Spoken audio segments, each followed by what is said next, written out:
High নিউজে সকলকে স্বাগত। সঙ্গে রয়েছে আমি রিম্পি। শুরু করছে নিউজ টুডে। আর শুরুতেই চোখ রাখবো আজকের হেডলাইন্সে।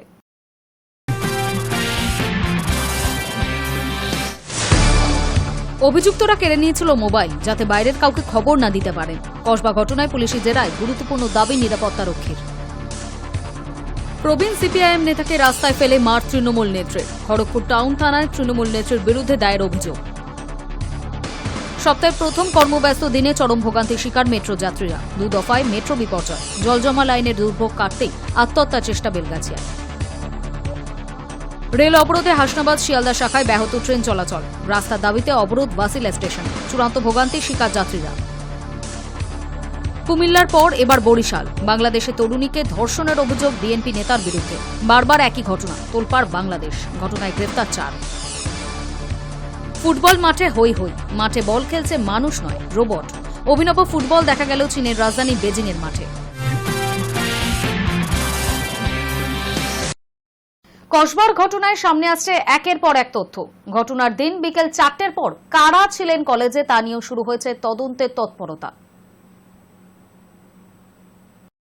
কাণ্ডের নারকীয় ঘটনায় নতুন মোড়। গত বুধবার 25শে জুন বিকেল 4টের পর কলেজে ঠিক কতজন ছিলেন এবং তারা কেন উপস্থিত ছিলেন তা নিয়ে তদন্তে তৎপরতা শুরু করেছে পুলিশ। ইতিমধ্যে সিসিটিভি ফুটেজ খতিয়ে দেখা হয়েছে। তৈরি হয়েছে একটি বিশদ তালিকাও। কলেজটি ডে কলেজ। সাধারণত বিকেল 4টের মধ্যেই ছুটি হয়ে যায়। তা সত্ত্বেও সেদিন বিকেল 4টের পর কলেজে 17 জন কেন ছিলেন তা নিয়ে উঠছে প্রশ্ন। প্রাথমিক তদন্তে জানা গিয়েছে ওই 17 জনের মধ্যে কেউ কি কিছু সন্দেহজনক দেখেছিল নাকি অন্য কোনো উদ্দেশ্য নিয়ে তারা গিয়েছিলেন তা খতিয়ে দেখছেন তদন্তকারীরা। পুলিশ সূত্রে খবর, ইতিমধ্যেই 2 জনকে ডেকে জিজ্ঞাসাবাদ করা হয়েছে। তাদের বয়ানে মিল খুঁজতে কাজ চলছে। বাকিদেরও শীঘ্রই ডেকে পাঠাবে তদন্তকারীর দল। প্রসঙ্গত, গত বুধবার কসবা ল কলেজে এক ছাত্রের গণধর্ষণের ঘটনায় প্রধান অভিযুক্ত মনোজিৎ মিশ্র সহ মোট 4 জনকে ইতিমধ্যেই গ্রেফতার করেছে পুলিশ। তবে তদন্তে নিত্য নতুন তথ্য উঠে আসায় পুরো ঘটনা ক্রমশ জটিল হচ্ছে। কলেজের প্রাঙ্গণে 4টের পর থেকে ঠিক কি কি ঘটেছিল তা বিস্তারিত জানতে চাইছে পুলিশ। প্রশ্ন উঠছে কলেজের নিরাপত্তা ব্যবস্থা নিয়েও। এই তালিকা ও সাক্ষ্য প্রমাণের ভিত্তিতেই আরও তথ্য পাওয়ার আশায় তদন্তকারীরা। High news network. কসবার ঘটনায় পুলিশের জেরায় গুরুত্বপূর্ণ দাবি করলেন ধৃত নিরাপত্তারক্ষী। তার দাবি, অভিযুক্তরা তার মোবাইল কেড়ে নিয়েছিল যাতে বাইরের কাউকে খবর না দিতে পারেন তিনি। 25শে জুন কসবা সাউথ ক্যালকাটা ল কলেজে প্রথম বর্ষের এক ছাত্রীকে কলেজের গার্ড রুমে গণধর্ষণ করা হয়। মূল অভিযুক্ত কলেজের প্রাক্তন ছাত্র ও অস্থায়ী কর্মী মনোজিৎ মিশ্র। তার সঙ্গে অপরাধে সহযোগিতা করেছিল কলেজের আরও 2 ছাত্র। ঘটনার পরের দিনই নির্যাতিতা অভিযোগ করেন। সেই অভিযোগের ভিত্তিতে 3 জনকেই গ্রেফতার করে পুলিশ। নির্যাতিতা পুলিশকে জানিয়েছেন, ঘটনার দিন তৃণমূল ছাত্র পরিষদের একটি মিটিংয়ের নাম করে তাকে সন্ধে পর্যন্ত কলেজে অপেক্ষা করিয়ে অভিযুক্তরা তাকে ধর্ষণ করে। গার্ডরুমে তাকে জোর করে নিয়ে যাওয়া হয় এবং পালানোর চেষ্টা করলে শারীরিক নির্যাতন করা হয়। অভিযুক্তদের দাপটে নিরাপত্তারক্ষী কিছু করতে পারেননি বলেও অভিযোগ করেন তিনি। পুলিশি জেরায় নির্যাতিতার সঙ্গে মিলে যায় নিরাপত্তারক্ষীর দাবি। তিনি জানান, অভিযুক্তরা তাকে ভয় দেখিয়ে মোবাইল কেড়ে নেয় যাতে তিনি বাইরে যোগাযোগ করতে না পারেন। ধৃতর বয়ান খতিয়ে দেখছে পুলিশ। নির্যাতিতার মেডিকেল রিপোর্টে উঠে এসেছে গুরুতর শারীরিক নির্যাতনের চিহ্ন। শরীরে পাওয়া গেছে যৌন হেনস্থার স্পষ্ট প্রমাণ, কামড়ের দাগ এবং নখের আঁচড়। পুলিশ ইতিমধ্যে ধৃতদের বিরুদ্ধে উপযুক্ত তথ্য প্রমাণ সংগ্রহে কাজ চালাচ্ছে। High news network. কসবার ঘটনায় অনির্দিষ্টকালের জন্য সাউথ ক্যালকাটা ল কলেজ বন্ধ রাখার সিদ্ধান্ত নিল গভর্নিং বডি। ইতিমধ্যে ওয়েবসাইটে এই সংক্রান্ত বিজ্ঞপ্তি জারি করা হয়েছে। প্রসঙ্গত, গত শুক্রবার সকাল থেকে কসবার আইন কলেজে গণধর্ষণের ঘটনা নিয়ে তোলপাড় রাজ্য রাজনীতি। নির্যাতিতা দাবি করেন, বুধবার সন্ধ্যায় তাকে ডাকা হয়েছিল কলেজে। অভিযোগ, তিনি সেখানে গেলে তার ওপর চড়াও হন 3 জন। গণধর্ষণ করা হয় বলে অভিযোগ। চলছে তদন্ত। একের পর এক প্রকাশ্যে আসছে চাঞ্চল্যকর তথ্য। গোটা পরিস্থিতি বিবেচনা করে অনির্দিষ্টকালের জন্য আইন কলেজ বন্ধ রাখার সিদ্ধান্ত নিয়েছেন গভর্নিং বডির সদস্যরা। কসবায় আইন কলেজে ধর্ষণের ঘটনায় রাজ্যে এলো বিজেপির ফ্যাক্ট ফাইন্ডিং টিম। রাজ্যকে তীব্র আক্রমণ বিজেপির কেন্দ্রীয় টিমের। আইন কলেজে ছাত্রীকে ধর্ষণ কাণ্ডে চাঞ্চল্য ছড়িয়েছে রাজ্য রাজনীতিতে। এবার ঘটনার তদন্তে কলকাতায় এলো বিজেপির কেন্দ্রীয় প্রতিনিধি দলে রয়েছেন মুম্বাইয়ের প্রাক্তন পুলিশ কমিশনার এবং সাংসদ সত্যপাল সিং, প্রাক্তন কেন্দ্রীয় মন্ত্রী মীনাক্ষী লেখি, সাংসদ মনন কুমার মিশ্র এবং ত্রিপুরার প্রাক্তন মুখ্যমন্ত্রী এবং সাংসদ বিপ্লব দেব। সকালে বেঙ্গালুরু থেকে কলকাতা বিমানবন্দরে নামেন বিপ্লব দেব। বিমানবন্দরে তাকে স্বাগত জানাতে উপস্থিত ছিলেন বিজেপি বিধায়ক অগ্নিমিত্রা পল। পরে বেঙ্গালুরু থেকে প্রতিনিধি দলের বাকি সদস্যরা কলকাতায় এসে পৌঁছন। কসবা কাণ্ডের জন্য বিজেপির কেন্দ্রীয় টিমের 4 সদস্যই একযোগে রাজ্যকে এবং মুখ্যমন্ত্রী মমতা বন্দ্যোপাধ্যায়কে আক্রমণ শানিয়েছেন। বিমানবন্দরে সাংবাদিকদের মুখোমুখি হয়ে বিপ্লব দেব জানান, বাংলার আইন শৃঙ্খলা পুরোপুরি ভেঙে পড়েছে। যেখানে আইনের পাঠ দেওয়া হয় সেখানেও ধর্ষণের মতো ঘটনা ঘটছে। বাংলার মানুষ আজ নিরাপত্তাহীন। মহিলাদের সুরক্ষা দিতে ব্যর্থ মুখ্যমন্ত্রী। তিনি আরো বলেন, উনি অন্য রাজ্যে প্রতিনিধি দল পাঠাবেন, অথচ বাংলায় বিজেপির প্রতিনিধি দল এলে বাধা দেওয়া হবে। এটা কোন নিয়ম? বাংলাতে মহিলারা সুরক্ষিত না, যেখানে 50% করে মহিলা আসে, ল কলেজেই সুরক্ষিত না হতে পারে। এটা ল স্টুডেন্ট, এটা পরে উকিল হবে, অন্যের জন্য লড়াই করতে সেখানেই রেপ করে দেওয়া হয়। বাংলার মধ্যে মহিলাদের কোনো এখানে নিরাপত্তা একদম নেই। আর সবচেয়ে আমি বারবার দুর্ভাগ্য যে বাংলাতে মুখ্যমন্ত্রী সাহেব মমতা ব্যানার্জি একজন মহিলা মুখ্যমন্ত্রী। কসবা ধর্ষণ কাণ্ডে উত্তাল রাজ্য রাজনীতি। বিজেপি রাজ্য সভাপতি সুকান্ত মজুমদার সহ একাধিক নেতা ইতিমধ্যেই এই ঘটনায় প্রতিবাদ জানাতে গিয়ে গ্রেফতার হয়েছেন। বিজেপির সর্বভারতীয় সভাপতি জেপি নাড্ডা এই ঘটনার পূর্ণাঙ্গ তদন্তের জন্য 4 সদস্যের প্রতিনিধি দল গঠনের নির্দেশ দেন। High news network. সোমবার সকালেই কলকাতায় এসে পৌঁছায় বিজেপির 4 সদস্যের ফ্যাক্ট ফাইন্ডিং টিম। প্রতিনিধি দলে রয়েছেন মুম্বাইয়ের প্রাক্তন পুলিশ কমিশনার এবং সাংসদ সত্যপাল সিং, প্রাক্তন কেন্দ্রীয় মন্ত্রী মীনাক্ষী লেখি, সাংসদ মনন কুমার মিশ্র এবং ত্রিপুরার প্রাক্তন মুখ্যমন্ত্রী ও সাংসদ বিপ্লব দেব। পুলিশ কমিশনারের সঙ্গে বৈঠকের পর তারা যান সাউথ ক্যালকাটা ল কলেজে। কলেজের ভেতর ঢুকে কথা বলেন প্রিন্সিপালের সঙ্গে। বাইরে অপেক্ষা করছিলেন অগ্নিমিত্রা পল এবং সুকান্ত মজুমদাররা। পরে তারা সাংবাদিকদের মুখোমুখি হন।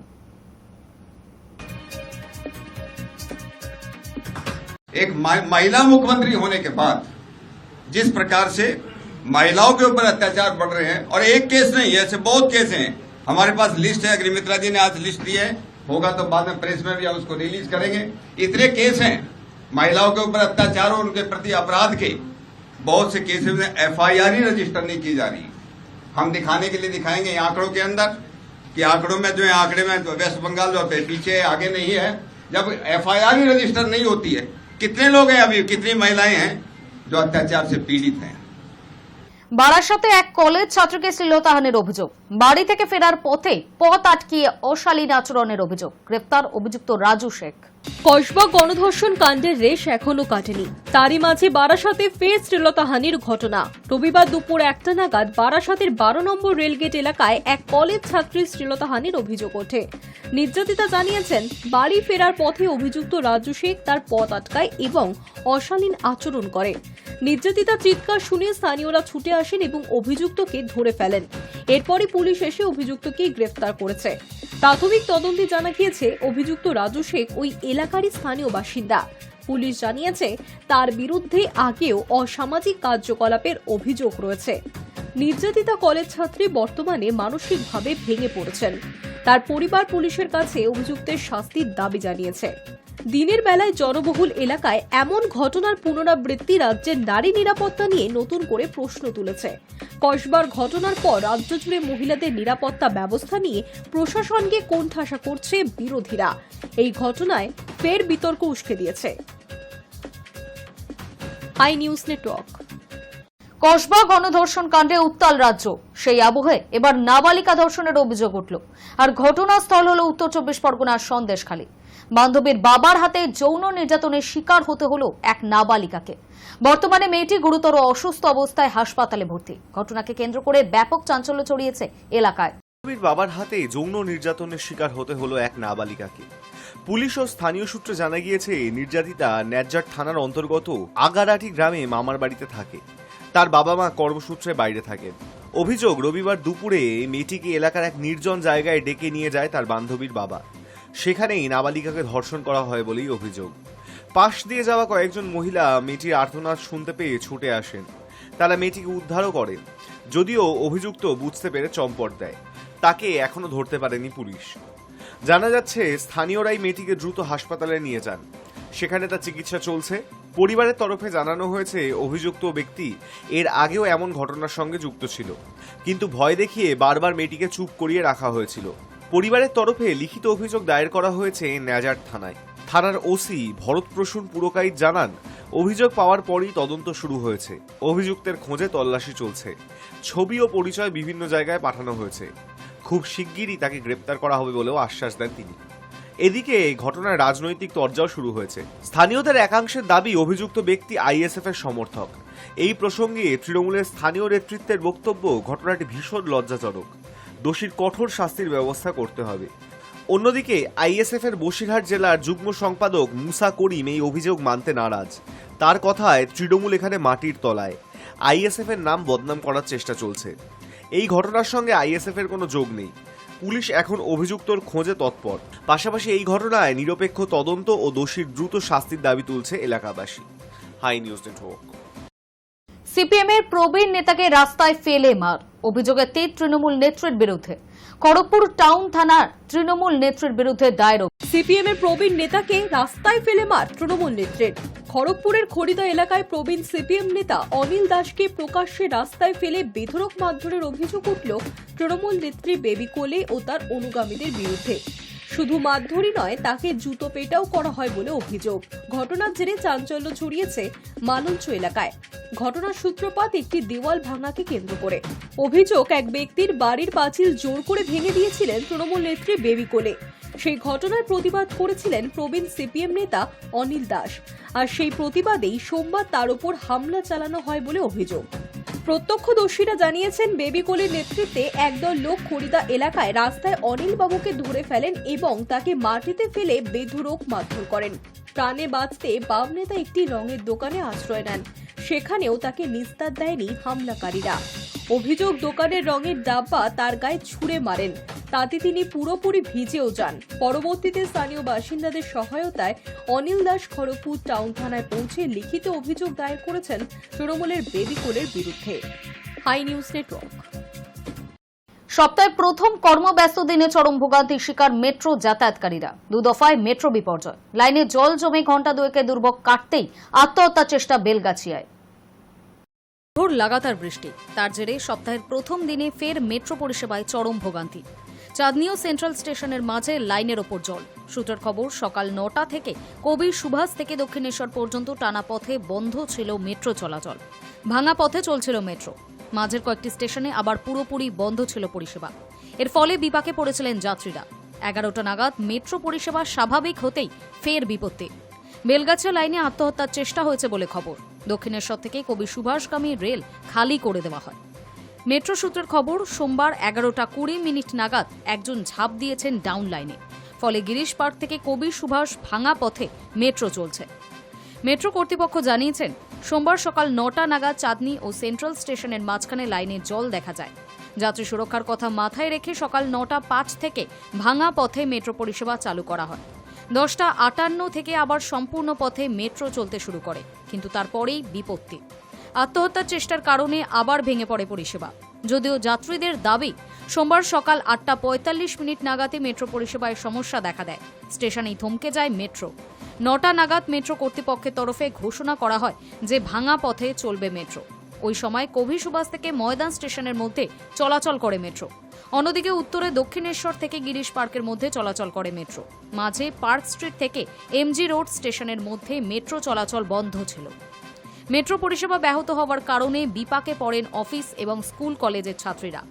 তাদের অভিযোগ, ভাঙা পথে চলার সময়ও বিঘ্নিত হয়েছে পরিষেবা। নির্ধারিত সময়ের পরে স্টেশনে এসেছে মেট্রো, ফলে প্রবল ভিড় জমেছে। ট্রেনের ভেতরেও একই অবস্থা। ভিড়ের চাপে দরজা বন্ধ করা যায়নি। যাত্রীদের অভিযোগ, এইসব কারণে এসি কাজ করেনি, ফলে দরদর করে ঘেমেছেন যাত্রীরা। সপ্তাহের প্রথম দিনেই সঠিক সময়ে অফিস, স্কুল, কলেজে পৌঁছাতে পারেননি তারা। High news Network. রাস্তার দাবিতে সকাল থেকে রেল অবরোধ। হাসনাবাদ শিয়ালদা শাখায় ব্যাহত ট্রেন চলাচল। সপ্তাহের প্রথম কর্মব্যস্ত দিনে চূড়ান্ত ভোগান্তির শিকার যাত্রীরা। রাস্তার দাবিতে সকাল থেকে রেল অবরোধ। হাসনাবাদ শিয়ালদা শাখায় ব্যাহত ট্রেন চলাচল। সপ্তাহের প্রথম কর্মব্যস্ত দিনই চূড়ান্ত ভোগান্তির শিকার যাত্রীরা। সোমবার সকাল 7:30 নাগাদ ভাসিলা স্টেশনে রেল অবরোধ শুরু করেন স্থানীয়রা। তাদের দাবি, স্টেশন আসার পথ অত্যন্ত খারাপ। বর্ষায় তার অবস্থা আরও বেহাল হয়েছে, তাই বারবার দুর্ঘটনা ঘটছে। জেলা শাসক ও রেল কর্তৃপক্ষকে বারবার জানিয়েও সমস্যা সুরাহা হয়নি। সে কারণে বাধ্য হয়ে সোমবার সকাল থেকে রেল অবরোধের সিদ্ধান্ত নেয় স্থানীয়রা। রেল লাইনের ওপরে বসে পড়েন তারা। তার ফলে পরপর দাঁড়িয়ে পড়ে একের পর এক লোকাল ট্রেন। প্রায় 9টা পর্যন্ত চলে অবরোধ। ইতিমধ্যেই খবর পেয়ে রেল আধিকারিকরা ঘটনাস্থলে পৌঁছেছে। সমস্যা সমাধানের জন্য আলোচনায় বসার আশ্বাস দেন তারা। তারপরে অবরোধ ওঠে। আপাতত ট্রেন চলাচল শুরু হয়েছে, তবে প্রায় 1.5 ঘন্টা রেল অবরোধ থাকে। হাসনাবাদ শিয়ালদা শাখার যাত্রীরা চরম ভোগান্তির শিকার হয়। রেল সূত্রে খবর, যেহেতু টানা অবরোধ চলেছে, তাই কোনো ট্রেন সময় মতো চলছে না। প্রতিটি ট্রেনের গতিও কিছুটা কম। এই সমস্যা মিটতে আরও কিছুটা সময় লাগবে বলেই খবর। একে তো রাতভর বৃষ্টি, তার ফলে রাস্তায় বেরিয়ে চূড়ান্ত ভোগান্তি নিত্যযাত্রীদের। আবার ট্রেনের সমস্যা, দুই মিলিয়ে ভোগান্তি যেন আরও বেড়েছে। সোমবার দিন অবিরাম বৃষ্টিতে পাতাল পথেও চরম ভোগান্তি। সপ্তাহের প্রথম কর্মব্যস্ত দিনে চরম ভোগান্তির শিকার হয়েছে মেট্রো যাতায়াতকারীরা। বাধ্য হয়ে ভিন্ন পথে গন্তব্যে পৌঁছানোর চেষ্টাও করেন তারা। একদিকে ট্রেনের সমস্যা, অন্যদিকে মেট্রো। সব মিলিয়ে সোমবার দিন সমস্যায় পড়েছে নিত্য যাতায়াতকারীরা। Hi news network. স্কুল রয়েছে মাঠ, মিড ডে মিলের ব্যবস্থাও নেই। শিক্ষকের অভাবে কমছে পড়ুয়ার সংখ্যাও। বর্তমানে জলপাইগুড়ির এই স্কুলের অবস্থা শোচনীয়। শিক্ষকের অভাবে বন্ধ হয়ে যেতে পারে স্কুলও। মাঠ, পাকা ক্লাসরুম, ঝাঁ চকচকে এই স্কুলে শিক্ষকের সংখ্যা মাত্র 1 জন, পড়ুয়া 14 জন। প্রাইমারি শিক্ষার ক্ষেত্রে গ্রামীণ বাংলার এটাই বর্তমান অবস্থা। ঝাঁ চকচকে বিল্ডিং, শ্রেণীকক্ষের ভিতর চেয়ার, টেবিল, বেঞ্চ, ফ্যান, আলোর ব্যবস্থা সবই রয়েছে। রয়েছে সুবিশাল খেলার প্রাঙ্গণও। নেই কেবল পড়ুয়া এবং শিক্ষক। জলপাইগুড়ি জেলা ধূপগুড়ি ব্লকের মাগুরমারি 1 নম্বর গ্রাম পঞ্চায়েতের গোসাইহাট লেবুতলা এলাকায় 2011 সালে স্থাপিত হয়েছিল 5ম শ্রেণী থেকে 8ম শ্রেণী পড়ুয়াদের জন্য নিরঞ্জন পাঠ জুনিয়র হাই স্কুল। কিন্তু বর্তমানে মুখ থুবড়ে পড়ে রয়েছে এই স্কুল। আজ এই জুনিয়র হাই স্কুলের কাগজে কলমে মাত্র 14 জন পড়ুয়া। তবুও আবার 5ম থেকে 7ম শ্রেণী পর্যন্ত। 8ম শ্রেণীতে কোনো পড়ুয়াই নেই। আরও অবাক করা বিষয়, এই এত বড় স্কুলের দায়িত্বে রয়েছেন মাত্র একজন অবসরপ্রাপ্ত শিক্ষক, যিনি একা হাতে কখনো স্কুলের সাফাই কর্মী, কখনো লাইব্রেরিয়ান, কখনো দপ্তরি, তো কখনো আবার পড়ুয়াদের জন্য হয়ে উঠছেন শিক্ষাগুরু। তার উপর বাড়তি স্কুলের কাগজে কলমের একাধিক কাজ এই গেস্ট টিচারকেই সামলাতে হয়। 5ম থেকে 7ম শ্রেণী পর্যন্ত মাত্র 14 জন পড়ুয়ার হিসেবটা সরকারি খাতায় থাকলেও উপস্থিতির হার মাত্র হাতে গোনা 3 থেকে 5 জন। এভাবেই চলছে জুনিয়র হাই স্কুল। কোনো হেলদোল নেই স্থানীয় প্রশাসন থেকে শুরু করে ব্লক প্রশাসন, এমনকি শিক্ষা বোর্ডের। গ্রামবাসী এবং অভিভাবকদের দাবি, স্কুলে শিক্ষক না থাকায় পড়ুয়ার সংখ্যা দিন দিন কমছে। হয়তো একটা সময় গিয়ে স্কুলটাই বন্ধ হয়ে যাবে। স্থানীয় পঞ্চায়েত সদস্য অবশ্য জানিয়েছেন, গোটা বিষয়টি সকলে জানা থাকলেও সরকার কোনো ভ্রুক্ষেপ করছে না। যিনি দায়িত্বে রয়েছেন তিনিও আগামী বছর অবসর নেবেন। তার আগে স্কুলের হাল ফেরাতে শিক্ষক নিয়োগ হবে কিনা তা নিয়ে রয়েছে ধোঁয়াশা।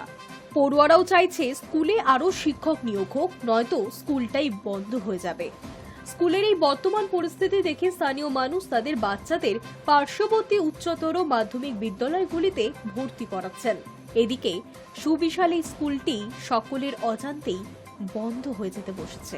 High news network. অপারেশন সিঁদুরের পর সামরিক ক্ষেত্রে গুরুত্বপূর্ণ ভূমিকা অবতীর্ণ হয়েছে Indian Space Research Organisation ISRO.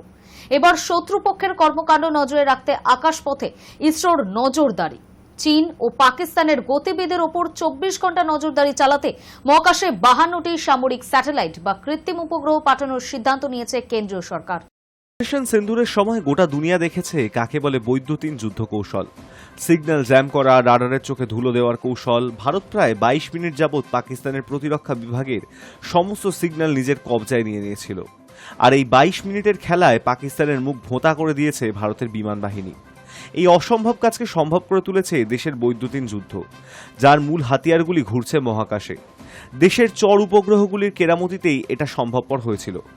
এই উপগ্রহগুলির তোলা ছবি থেকেই নির্দিষ্ট করা হয়েছিল পাকিস্তান ও পাক অধিকৃত কাশ্মীরে থাকা জৈশ-ই মোহাম্মদ, লস্কর-ই তাইবা ও হিজাবুল মুজাহিদ্দিনদের জঙ্গি ঘাঁটিগুলিকে। তাদের একেবারে সঠিক আস্তানার সন্ধান। উপগ্রহের ছবি ও গোয়েন্দাদের তথ্য মিলিয়ে খোঁজ মিলেছিল বাওয়ালপুর, মুজাফফরাবাদ, কোটলি, শিয়ালকোটের ঘাঁটি।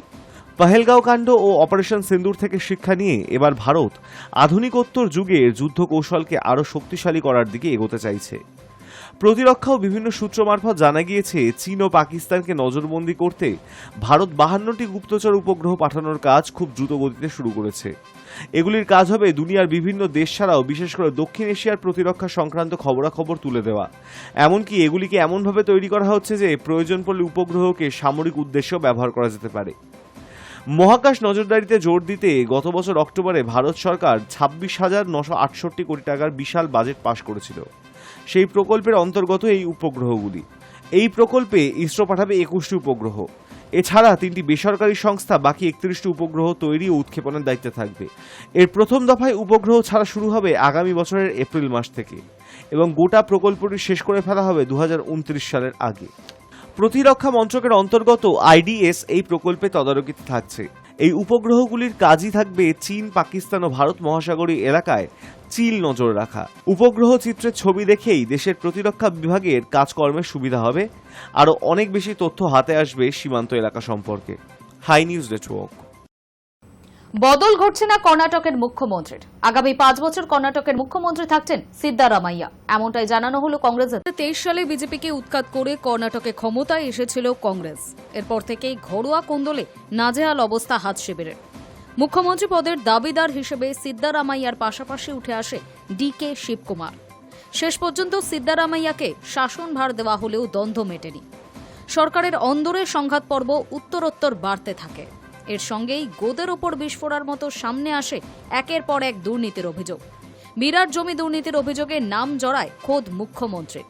এই পরিস্থিতিতে সিদ্দারামাইয়ার হাত থেকে ক্ষমতা কেড়ে নিয়ে শিবকুমারের হাতে ক্ষমতা দেওয়ার দাবি ওঠে। পরিস্থিতি সামাল দিতে মাঠে নামে কংগ্রেস হাইকমান্ড। কংগ্রেসের 2 নেতার সঙ্গে দফায় দফায় বৈঠক করেন দিল্লি কংগ্রেসের শীর্ষ নেতারা। এরপর সোমবার হাত শিবিরের সিনিয়র নেতা জানান, কর্ণাটকের নেতৃত্বের কোনো পরিবর্তন হচ্ছে না। আগামী 5 বছরের জন্য রাজ্যের মুখ্যমন্ত্রী হিসেবে দায়িত্ব সামলাবেন সিদ্দারামাইয়া। পাশাপাশি সংবাদ মাধ্যমের মুখোমুখি হয়ে সিদ্দারামাইয়া জানান, যে যাই বলুক না কেন আমাদের মধ্যে সম্পর্ক ভালো। পাশাপাশি এক ভিডিও সামনে এসেছে যেখানে দেখা গিয়েছে শিবকুমারের হাত মুঠোর মধ্যে ধরে হাসি মুখে ক্যামেরার সামনে সিদ্দারামাইয়া। বার্তা স্পষ্ট, সমস্ত গুঞ্জন এড়িয়ে একজোট 2 নেতা। High news Network. তেলেঙ্গানায় রাসায়নিক কারখানায় বিস্ফোরণের অভিঘাতে উড়ে গেল কারখানার আস্ত ছাদ। সোমবার সকালে এই ঘটনাটি ঘটে। কারখানায় সেই সময় কাজ করছিল অন্তত 5 জন শ্রমিক। সেই 5 জনের মৃত্যুর খবর হয়েছে বলেই জানা গিয়েছে। গুরুতর আহত আরও 15। তেলেঙ্গানায় রাসায়নিক কারখানায় বিস্ফোরণের অভিঘাতে উড়ে গেল কারখানার আস্ত ছাদ। সোমবার সকালে এই ঘটনাটি ঘটে। কারখানায় সেই সময় কাজ করছিল অন্তত 5 জন শ্রমিক। সেই 5 জনের মৃত্যু হয়েছে বলে খবর। গুরুতর আহত হয়েছে 15 জন শ্রমিক। সোমবার সকালে তেলেঙ্গানার সাঙ্গারেড্ডি জেলার শিল্প তালুকের ওই রাসায়নিক কারখানা থেকে হঠাৎই বিস্ফোরণের শব্দ শোনা যায়। স্থানীয়রা গিয়ে দেখেন কারখানার ছাদ উড়ে গিয়ে 100 মিটার দূরে পড়েছে। ভিতর থেকে বেরিয়ে আসছে কালো ধোঁয়া। আতঙ্কে দৌড়ে বেরিয়ে আসছেন শ্রমিকরা। ইতিমধ্যেই ঘটনাস্থলে গিয়েছে দমকলের 11টি ইঞ্জিন। পুলিশ তরফে জানানো হয়েছে বিস্ফোরণের সময় কারখানায় আটকে পড়ে 5 জনের মৃত্যু হয়েছে। এখনো অনেক শ্রমিকই নিখোঁজ। সেই কারণেই হতাহতের সংখ্যা আরও বৃদ্ধি পেতে পারে বলে আশঙ্কা করা হচ্ছে। হতাহতে 15 জন হাসপাতালে চিকিৎসাধীন। তবে কী কারণে এই বিস্ফোরণ তা এখনো স্পষ্ট নয়। ঘটনাস্থলে গিয়ে উদ্ধার কার্যের তদারকি করছে জেলার পুলিশ সুপার। প্রাথমিকভাবে জানা গিয়েছে তেলেঙ্গানার ওই কারখানাটি একটি ওষুধের কারখানা। কী কারণে ঘটনাটি ঘটেছে তার তদন্ত করছে পুলিশ। High news Network. মেল ছাড়ার 8 ঘন্টা আগে সংরক্ষিত কামরার চার্ট তৈরির সিদ্ধান্ত নিল ভারতীয় রেল। মেল ছাড়ার শেষ মুহূর্তে টিকিটের খবর মেলার ফলে যাত্রার কোনো বিকল্প ব্যবস্থাও করতে পারে না যাত্রীরা। তাই সমস্যা মেটাতে ট্রেন ছাড়ার প্রথমে 8 ঘন্টা ও পরে 24 ঘন্টা আগে চার্ট তৈরি করে ফেলার পরিকল্পনা নিয়েছে রেল। ছাড়ার 8 ঘন্টা আগে সংরক্ষিত কামরার চার্ট তৈরির সিদ্ধান্ত নিল ভারতীয় রেল। লক্ষ্য রয়েছে 24 ঘন্টা আগে। বর্তমানে ট্রেন ছাড়ার 4 ঘন্টা আগে তৈরি হয় সংরক্ষিত কামরার চার্ট। ফলে ওয়েটিং লিস্টে থাকা বেশিরভাগ যাত্রীরা জানতে পারেন না তাদের টিকিট কনফার্ম হলো কিনা। এদিকে শেষ মুহূর্তে খবর মেলার ফলে যাত্রার কোনো বিকল্প ব্যবস্থাও করা যায় না। এই সমস্যা মেটাতে ট্রেন ছাড়ার 24 ঘন্টা আগে চার্ট তৈরি করে ফেলার পরিকল্পনা নিয়েছে রেল।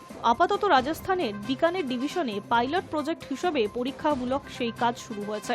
সাফল্য মিললে ধাপে ধাপে গোটা দেশে তা ছড়িয়ে দেওয়া হবে। দুপুর 2টো পর্যন্ত যে ট্রেনগুলি ছাড়বে সেগুলোর ক্ষেত্রে আগের দিন রাত 9টার মধ্যে তৈরি করা হবে চার্ট। বাকিগুলোর ক্ষেত্রে 8 ঘন্টা আগে চার্ট তৈরি হবে। পাশাপাশি প্যাসেঞ্জার রিজার্ভেশন সিস্টেম বা পিআরএস এর আধুনিকীকরণও করা হচ্ছে। ফলে দেশ জুড়ে প্রতি মিনিটে প্রায় 1.5 লক্ষ মানুষ টিকিট কাটতে পারছে, যা আগের তুলনায় 5 গুণ বেশি। প্রতি মিনিটে টিকিট সংক্রান্ত খোঁজ নিতে পারছে প্রায় 40 লক্ষ মানুষ, যা আগের তুলনায় 10 গুণ বেশি। High news Network. News today এখনকার মতো এই পর্যন্তই। নজর রাখুন হাই নিউজে, নির্ভীক নিরপেক্ষ।